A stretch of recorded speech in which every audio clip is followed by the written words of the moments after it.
SBN, Sports Business Now. Hey everybody, and welcome to Sports Business Now interview series. And today we are talking with Katie Richman, who is the Director of Social Media Strategy for espnW. And we'll be talking about their Cold List campaign, which really had really great stuff over social media, particularly with Pinterest. So hi Katie, thanks for joining us. Hi everybody. It's great to be here. Thank you.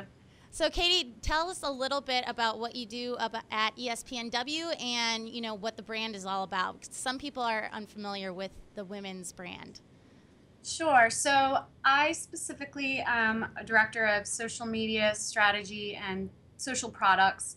I work across espnW primarily, and then I also work on X Games as well. For espnW, I've been working with Laura Gentili and the team that started the business up about, 3 years ago. We are basically a brand and destination for women who love sports. So that's our core audience, and that's who we are always trying to reach. I think as a business, we've always known this is something we wanted to focus on, so it's really exciting to be a part of it. So it's the feeling of being part of a startup within a larger company. So you kind of get the best of both. And specifically, my path to where I am now, I worked in the production department and started off on social media there with some of our production integration, and worked across some of the different shows and talent accounts and helped people kind of get up to speed earlier on a few years ago. And then Laura hired me into this social position, and it's been great. So talk a little bit about how you are growing the brand of espnW over social media, specifically with your Cold List campaign, which is particularly poignant for winter when, fitness is definitely not on everybody's minds, but you've created some really great motivational graphics. Tell us a little bit about that. So this is really close to my heart. It goes back a little bit for us. Our whole espnW team has focused across women in sports from kind of a high school demographic on for a while. So when we were first targeting our high school demographic, we were working with ESPN High School and looking to launch those pages. We knew we wanted to try out something visual. This was, I would say it was 2.5 years ago. So it was before Pinterest. And the conceit was kind of, as women, don't you remember when you used to rip motivational quotes out of magazines and put them up in your locker? And it was sort of astounding because everyone we said that to, every woman said, absolutely, I used to do that, or I did that, and my friend did that for our locker room. We used to do that before games. So we really found that from an athlete perspective, that connected in a big way. So that was sort of the behind the scenes story we were trying to pick up the thread of. When we started posting just some simple quotes, we would build an image file, initially even without putting any logo or branding on it, just to try these out, and they were super successful. And since then, we've kind of grown that quote program into something much larger, and it's got our subtle branding on it, but the quote is really the focus. And our theory is basically that if people already intrinsically want to share something and the brand can kind of go along for the ride with that, that's the biggest way to successfully get people to push around your own content. And essentially then you can drive a circle back to your.com, your site, or some other kinds of products. So for Cold List, it was taking that concept to the next level.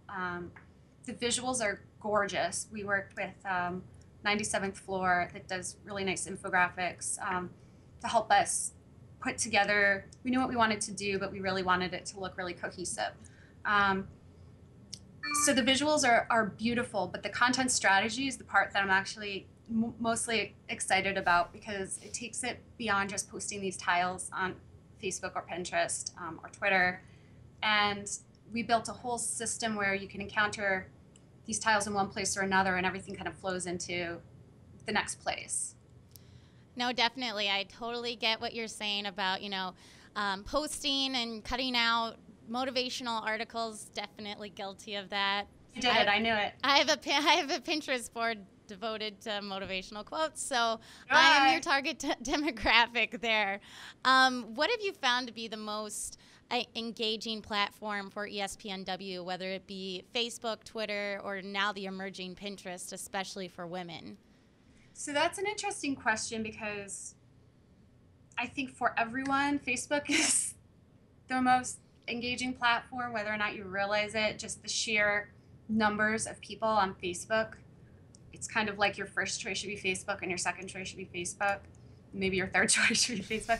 But as specifically for our brand, we're really going to focus a strategy around Pinterest. We've dabbled kind of and built out our basics of our boards, but we really want to be smart about, from an editorial perspective, what are the boards we're building out and how does that tie into a larger content story we're building, for example. So Pinterest for us is going to be a big focus, but I'd say in the context of these content strategies we're working out, because on an island, these are all just little pieces, right? Oh, absolutely. And, going to kind of what you said about all of them working together, how do you measure success on social media, whether it be the amount of times it's shared on Facebook or the amount of likes? Do you have a particular strategy when it comes to measuring that? So I think that really depends at the outset on who we're working with. A lot of times, my social team, which is essentially me and my partner, Laura Sahowski, on the espnW side, we're usually teaming with someone either internally or externally at various stages. So we always try and set out shared goals at the beginning. So content goals, if we know, for example, that one of the main things we're trying to work on is brand awareness for a specific editorial series, we might then either build out a content extension that lives on Facebook, or maybe we find out that page views is really, really important, and that might make us pick a different platform to prioritize.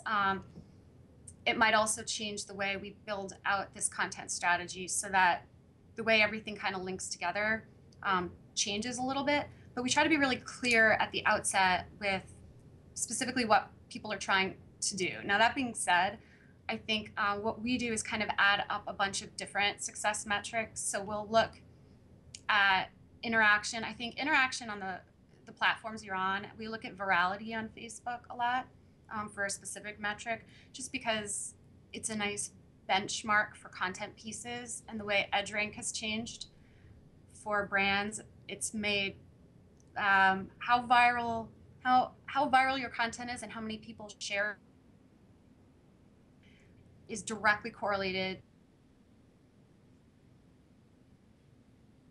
and it all kind of can spiral down or up based on that. So for me, we look really closely at the virality of each kind of post or piece of content. On Twitter, we'll look at retweets. I personally am less of a fan of impressions, because I think that's kind of measuring who may have seen something that may have gone down their feed while they had a tab open. But I think if you're like me or most people, you could have 20 tabs open up. Definitely. One might be Twitter, right? And if something flies down your feed, that's an impression, but you never saw it. Right, exactly. Not really too engaged in the content itself. And moving along with Twitter, I've noticed with the whole live tweeting, espnW really doesn't do a lot of it, whether it be, for a major matchup like Baylor, Notre Dame women's basketball. I know you kind of did a little bit with Daytona, especially with Danica. What's your reasoning behind that? So I think you'll see more of it in places that it makes sense. I think, honestly, as our resources and strategy come together, working around what our athletes are doing is one of our biggest priorities, looking to elevate what they're saying and reflect it back to people, because I think that's one of the main reasons fans and women are coming to espnW. It's not necessarily to hear from us, but to hear from the athletes that they care about. So I think we'll do that where it makes the most sense. I think we do that in combination with some more evergreen and permanent visual content. So Danica is a good example, but we may have, if you knew how all of that was going to play out specifically, maybe the content strategy would involve a live tweeting component to it and some more sort of real-time disposable social, but then also we built out, for example, she said, I'm going to misquote her right now, but I was raised to be a fast driver, not a girl driver. I'm going to get that totally wrong, but definitely. No, that's very... it was flying around Twitter, right? Mm-hmm. So we built that into an image tile while we were watching the race, and that went on our Facebook wall. So that is a more permanent piece of content. I don't know. I think we kind of build them as packages because that could live on then for another year with another push. On Pinterest, it could get new life. So it's just kind of a matter of balancing that out, finding the places where we want to be real time and have people interact directly with the athletes versus times when we're looking to build more content. Yeah, definitely the anti-James Franco, where he said, drivers and Danica, start your engines. And then what do you see as the biggest challenge you guys will face over social media, really developing the espnW brand, just because you said it is still in infancy, relative infancy? I think, like most brands, I think it's a noisy place, right? We're competing for women's attention. We're not competing so much in the space with people doing the same thing as us as we're competing for women's attention with other things they're doing, right? So all of those tabs we were talking about that you have open during work, and Twitter being one of them, is W one of those too someday. That's sort of the goal that we're going for, but that's the same goal a lot of people are going for. So I think one of our challenges, and I say challenge in a positive way, is to find ways that W can live where women are already going, first of all. Mm-hmm. So to meet them where they are, and then also from where they are, show them who this brand is, what it's about, give them a teaser, and find ways to like close the gap on that and bring them back to our site initially. We're also looking at ways to push more of our content out and be a little bit more, versus having people have to come to the page or our Facebook or that type of thing. So. Well, great. Thank you so much, Katie. espnW is a brand I personally love, so really loved having you on today to talk about social. Great. And have people check out the cold list, espnw.com/the cold list, and ESPN Prog Girl on Twitter. So, tweet at me and tell me what you think of it, what you like, or don't like. Will do.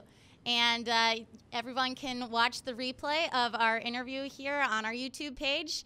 And be sure to check out the rest of this week's stories on sportsbusinessnow.com. And we'll see you next week. SBN, Sports Business Now.